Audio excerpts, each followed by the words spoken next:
good afternoon. It's Mike Ogilvie again. It's Friday afternoon, the end of the first week of self-isolation. I hope you're doing well. All our team, I've had Zoom calls with both our Eastbourne and our Battle teams, and everything is working fine. The technology that we'd set up is working well. So back to you. You hopefully would have got our emails about making sure that you refer regularly to our website and to our Facebook page, where we'll try and keep updates going. Today we've added the support for the self-employed, and we've updated the bits to do with furloughing. Furloughing's proved to be quite an issue, a whole load of confusion. The Institute of Chartered Accountants in England and Wales have updated their example, where they showed an example of somebody earning £2,000. Now, basically, what appears to be the way forward is that you work out the tax on 80% of £2,000, £1,600, work out the tax from national insurance, deduct it, and that's what will be paid to your employee. However, what you apply for a grant on the portal to the Inland Revenue, once that portal is set up, is the 2,000 plus employers' national insurance plus the pension. So it's the employment cost. You'll apply for 80% of that grant, so that you'll be no worse off as an employer. Now, the important thing to realise here, though, is you have to get the agreement of your employee. And can I suggest that you get a written agreement from the employee, so that there's no later comeback where they deny that they were agreed, because unless your contracts allow you to do it, there's a chance that you could be subsequently accused of breaching your contract. So really important little point. Most employers, you think, would be very grateful to be given the opportunity not to be laid off at a difficult time like this. But, I'm known from my experience that you just can't take any chances. So if I were you, please make sure that you get an agreement and get it written and signed by the employer. If necessary, get it witnessed. Now, if you need a letter, a draft letter to go there, we're not lawyers, but we have seen some, we're using some ourselves. Please ask us and we will send you a copy for you to review, so that you're giving written notice to the employer, as well as telling them out of courtesy, face-to-face, or not face-to-face, but over the phone, what you intend to do. So that we've got available. So that's outlined on our website. Now, the most important thing, can I come back to what I said to you in our previous message, is we're really worried about the future in terms of cash flow. The self-employed amongst you will know you've got to wait till June to get any money. In the meantime, if you are going to be desperately short of cash, you have to apply under the universal credit terms to try and get some cash to you to tide you through. But alternatively, you have to speak to the bank to try and get some overdraft facilities. Now, I am thinking, and I'm not the only one, that we've got a massive further crash ahead of us and a possible credit crunch. Now, hope to God I'm wrong about this, but in business, what we always have to do is prepare for the worst and hope it doesn't happen. So please, can I implore you to not be complacent, and to actually make sure that you work out what costs you need to cover. So if you're going to defer your tax, which is great, your VAT, that's all the details of how to do that. That will happen automatically. But what won't happen automatically is if you've got a direct debit set up on your VAT, please cancel that. Otherwise, when you put in your VAT return, which you still must do, the Inland Revenue will take your money. So cancel your direct debit and they will automatically defer it. That VAT will not have to be paid until next year.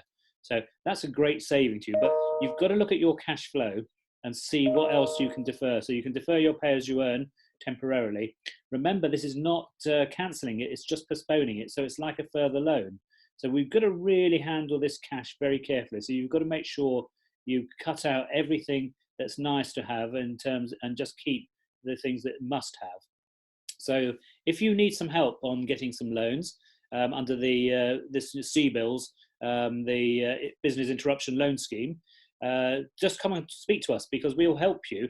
But the banks will need to see that you are capable and that you will be capable of repaying that money over the next 5 years. So what is lovely is there was only one bank that was giving up to 250,000 without personal guarantee, and that was NatWest. We were getting all sorts of stories from all the other banks. Anything over 25,000 was going to be needing personal guarantee. Now even Barclays and Lloyds, who were apparently being awkward at the beginning, are now agreeing that no personal guarantee will be required. That doesn't mean that they're going to accept your application. So you need to be able to prove and convince that you have got a business case going forward once the dust has settled. You just need the cash now to make sure you protect yourself, to keep yourself afloat, to be able to pay the wages of the people who are still working, those that are not furloughed, and to pay your necessary overheads. So make sure you've got that cash in place. Don't leave it to the last moment, because who knows, that cash might not be there anymore. You just need to act now. So if I were you, be very, very careful. Now, some of you can afford to avoid deferring your VAT. I would advise you, if the government are offering it to you, just defer it. Don't pay it over unnecessarily. Put it in a separate bank account so that you've got it set aside for the VAT if necessary. But possession is 9/10 the law, so make sure you've got the cash. You just don't know what's ahead of you and what's going to be needed.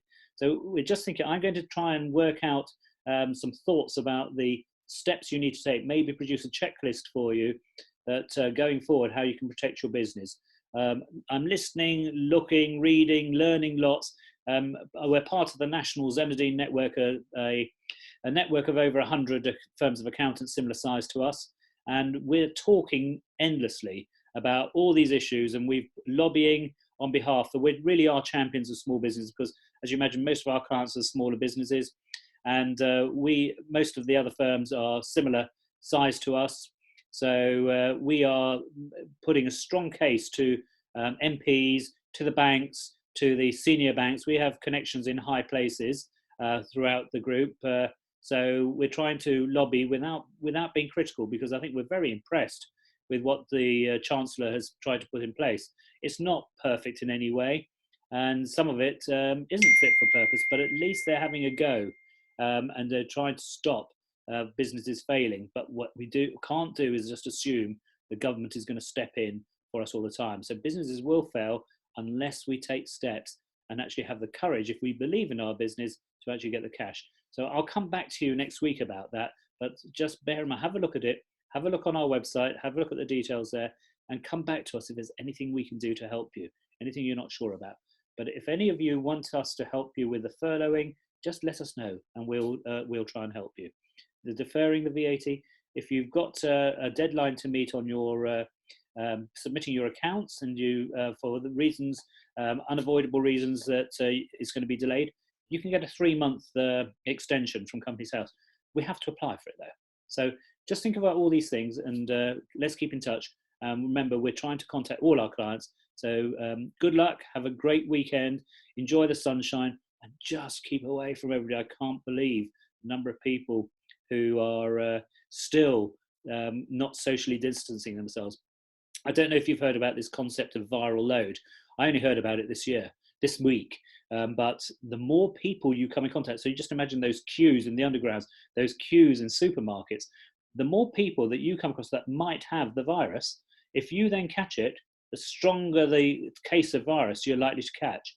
Just think of that. I'd never come across that. So the more distancing you have, so if you only just come across it through 1 or 2 people who've got the virus and you catch it, then you're more likely to get a smaller version, a lower grade version that we understand that Boris has just announced that he's got. So fingers crossed that he's only got a minor version, and the Health Secretary, Hancock, has only got a minor version of the virus. But we've all got to take care of ourselves. So once again, I wish you luck. Keep safe. Hope your team keeps safe. We all need luck, like I said last time. And have a great weekend. Relax, get some good sleep, and be ready for the fight next week. And we'll be in touch again. Bye for now.